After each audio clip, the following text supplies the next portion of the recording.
Baiklah, kami dari kelompok 3, yaitu saya, Budi, dan rekan saya Satrio Satili. Dan pada materi kami ini yaitu pada mata kuliah Kapita Selekta. Yaitu pada materi kami yaitu dari kelompok 3 itu kami akan menjelaskan hakikat bimbingan di sekolah dasar. Nah, baiklah kita masuk pada hakikat bimbingan di sekolah dasar. Nah, hakikat ini adalah konsep belajar tuntas yang dianut kurikulum di Indonesia, yaitu menuntut agar para siswa dalam setiap pertemuannya, yaitu pembelajaran, dapat menguasai unit bahan tertentu secara tuntas. Nah, sebelum siswa tersebut melanjutkan usahanya untuk mempelajari atau menguasai bahan selanjutnya. Nah, usaha sadar pendidik akan hak dan kewajiban dasar peserta didik dapat terpenuhi dengan baik merupakan hakikat bimbingan di sekolah dasar. Nah, inilah hakikat bimbingan di sekolah dasar. Nah, lanjut kita masuk pada makna dan prinsip umum bimbingan. Nah, maknanya ini yaitu perkembangan optimal, yaitu maksud perkembangan yang sesuai dengan potensi dan sistem nilai tentang kehidupan yang baik dan benar. Nah, di mana individu mampu mengenal dan memahami diri, berani menerima kenyataan diri, mengarahkan diri sesuai dengan kemampuan, kesempatan dan sistem nilai, yaitu melakukan pilihan dan mengambil keputusan atas tanggung jawab sendiri. Nah, inilah makna dan prinsip umum bimbingan. Nah, kita masuk pada prinsip umum bimbingan. Itu ada 3. Yang pertama itu bimbingan bertugas untuk membantu siswa memahami sistem nilai sebagai bagian dari proses pengembangan diri.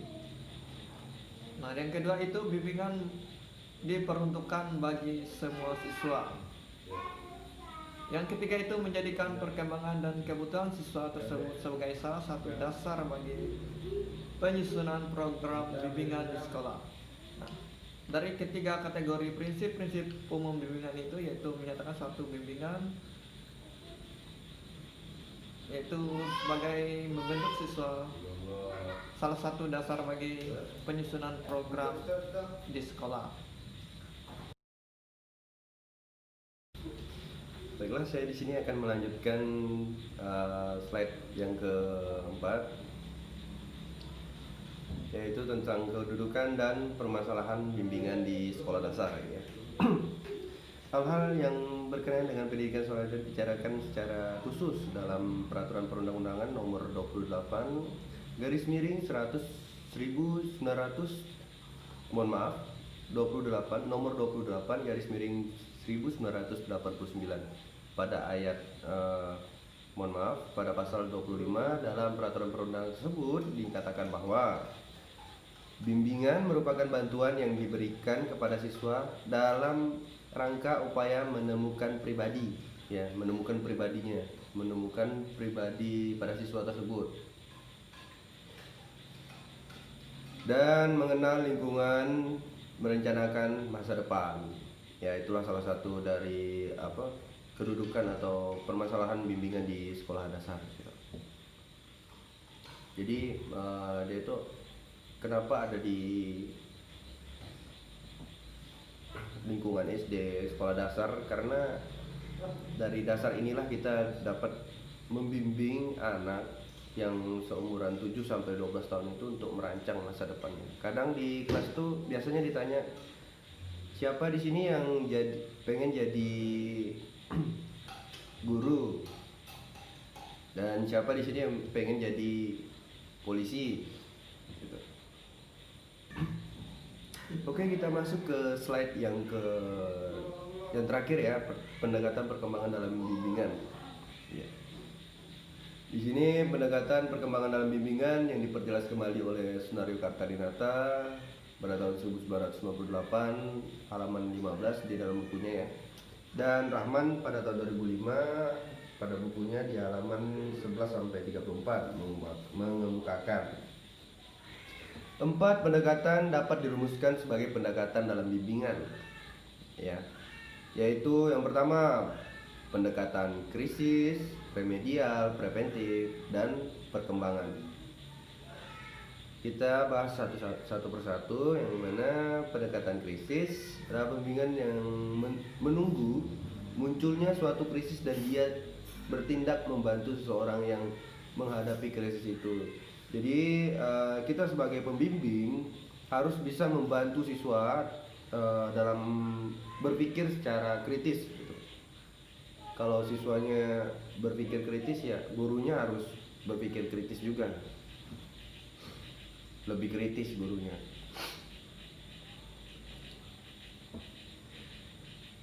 Ya, teknik yang digunakan dalam pendekatan ini adalah teknik yang secara pasti dan dapat mengatasi krisis itu.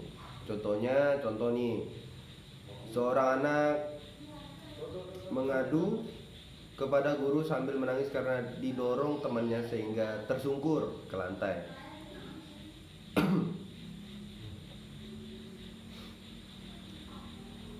Kita sebagai pembimbing yang notabene menggunakan pendekatan ini, maka meminta anak untuk membicarakan dan menyelesaikan masalah dengan temannya tersebut.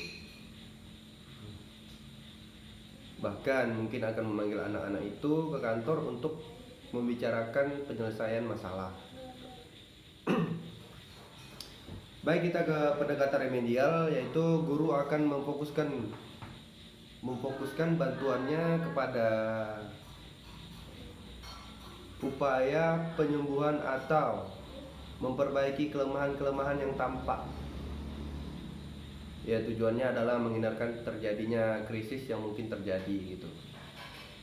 Berbagai strategi bisa dilakukan seperti mengajarkan kepada siswa keterampilan tertentu, misalnya keterampilan berdamai, sehingga siswa tadi memiliki keterampilan untuk mengatasi masalahnya sendiri gitu. Kita ke pendekatan preventif, mencoba mengantisipasi masalah generik dan mencegah terjadinya masalah itu. Masalah yang dimaksud seperti putus sekolah, berkelahi, berantem, kenakalan, merokok, dan sejenisnya, yang secara potensial masalah itu dapat terjadi pada siswa secara umum ya, karena ini masalahnya umum.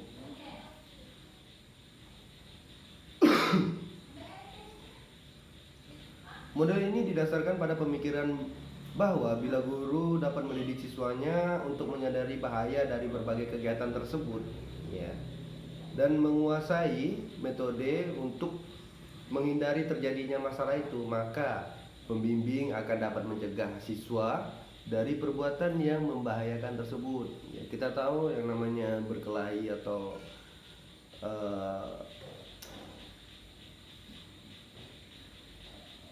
putus sekolah, kenakalan pada siswa gitu kan, bisa yang terkenal tuh kayak kasus-kasus bullying gitu, terus merokok dan sejenisnya yang sangat parah itu. Biasanya kalau baru-baru ini kita temui, yang kami ketemui itu anak kecil, anak SD sudah bisa membuat rokok elektrik dari bola lampu. Bayangkan, begitu ya mudahnya untuk menjangkau dunia-dunia luar.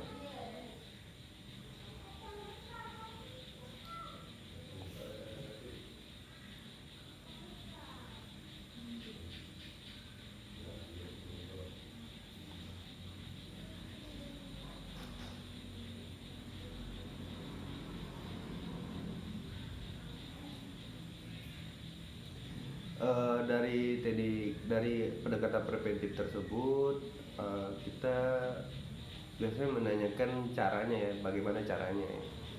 Bisa dengan mengajak untuk hidup sehat dan memberikan setiap di kelas tuh memberikan poster-poster yang bahaya merokok, bahaya bullying atau kenakalan atau gimana itu, yang berkaitan dengan ini ya, umum ya, yang dapat mempengaruhi juga proses berlangsungnya perkembangannya. Oke.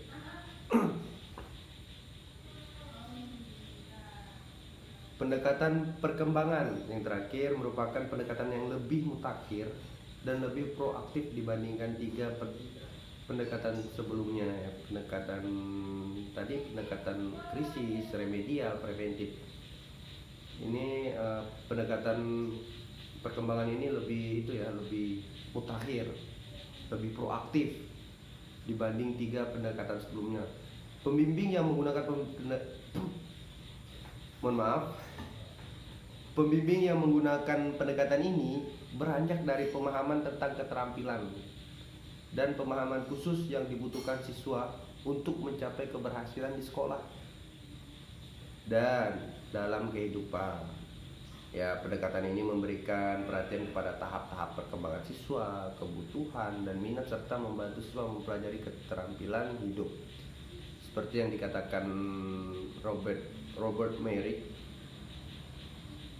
dalam bukunya pada tahun 1949, teknik yang didapat dilakukan diantaranya mengajar, menukar informasi, bermain peran, melatih, tutorial, dan konseling.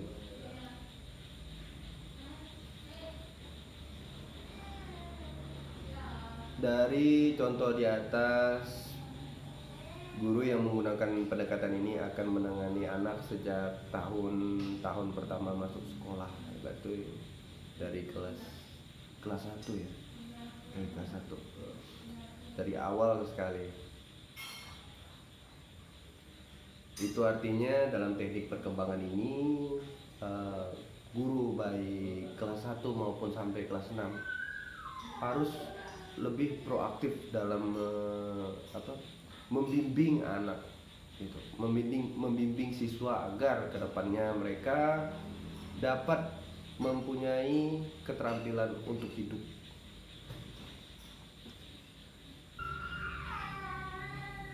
Oke, baiklah, itu saja yang dapat kami sampaikan. Kurang lebihnya kami mohon maaf dan terima kasih.